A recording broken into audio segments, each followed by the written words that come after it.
গীতা সঞ্জয়ের শরীরে বুলেটের চিহ্ন দেখার জন্য বড়বাবুকে দিয়ে তাকে উঠিয়ে নিল।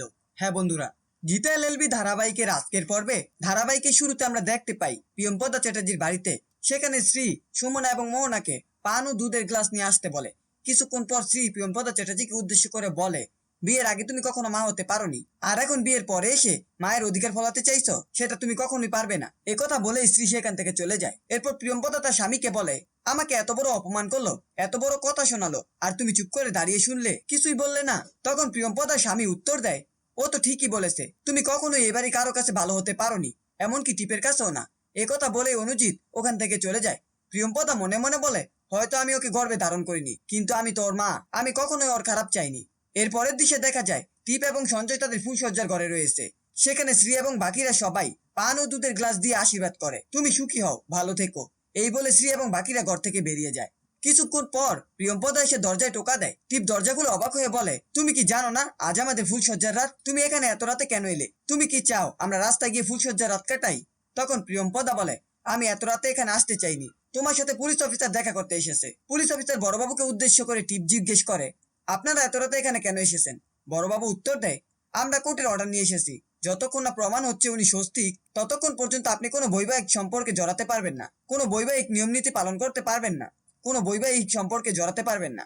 টিপ প্রতিবাদ করে বলে, আপনারা ওকে থানায় নিয়ে যেতে পারেন না, আমি ওকে যেতে দেব না। তখন বড়বাবু উত্তর দেয়, আমরা ওকে থানায় নিয়ে যাচ্ছি না, আমরা কফি হাউসে নিয়ে যাচ্ছি। এরপর বড়বাবু সঞ্জয়কে নিয়ে ওখান থেকে বেরিয়ে যায়। পরের দৃশ্যে কফি হাউসে দেখা যায় সঞ্জয় বড়বাবুকে বলে, আপনারা আমাকে এখানে কেন এনেছেন? আমি তো আপনাদের বলেছি আমি কোনো অপরাধ করিনি, তবু আমাকে বারবার কেন হেনস্থা করছেন?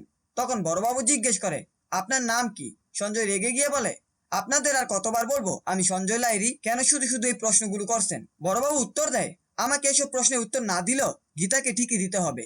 এমন সময় গীতা এসে সঞ্জয়কে বলে, আমি জানি আপনি সঞ্জয় নন, আপনি আমার স্বস্তিক বাবু।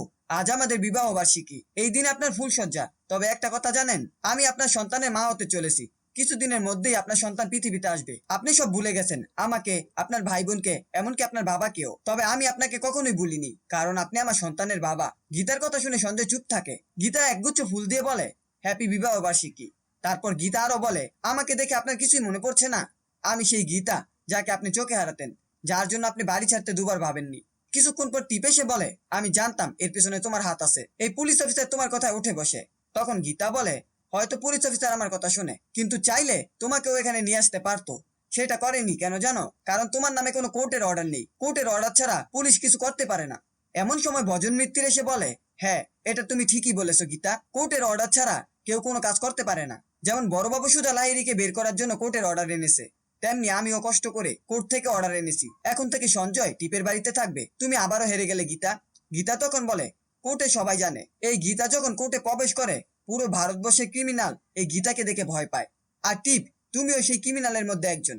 তবে মনে রেখো, যেহেতু কোর্টের অর্ডার এসেছে স্বস্তিক তোমার বাড়িতে থাকবে, সেক্ষেত্রে তুমি ওর সাথে বৈবাহিক সম্পর্কে জড়াতে পারবে না। অন্যদিকে সঞ্জয় যেতে গেলে কফি হাউসের এক কর্মচারী তার গায়ে কফি ঢেলে দেয়।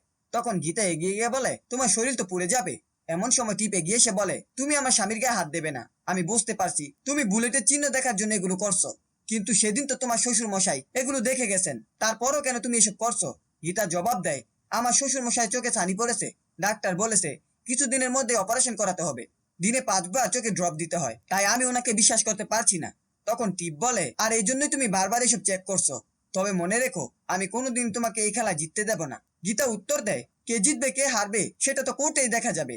এই বলে গীতা কফি হাউস থেকে বেরিয়ে যায়। শেষ দৃশ্যে দেখা যায় টিপ ভজন মিত্তিরকে বলে, যেভাবে হোক সঞ্জয়কে আমার কাছে ফিরিয়ে দিতে হবে, এই জন্য আপনার যা কিছু করা লাগে আপনি সেটাই করবেন। সঞ্জয় আমার ভালোবাসা, সঞ্জয় আমার লাভ, আমি ওকে কখনো হারাতে পারবো না। এই ছিল গীতা এলএলবি ধারাবাহিকের আজকের আপডেট। ভিডিওটি ভালো লাগলে চ্যানেলটিকে সাবস্ক্রাইব করে পাশে থাকা বেল আইকনটি অন করে দিন এবং আপনাদের মূল্যবান কমেন্ট করতে ভুলবেন না।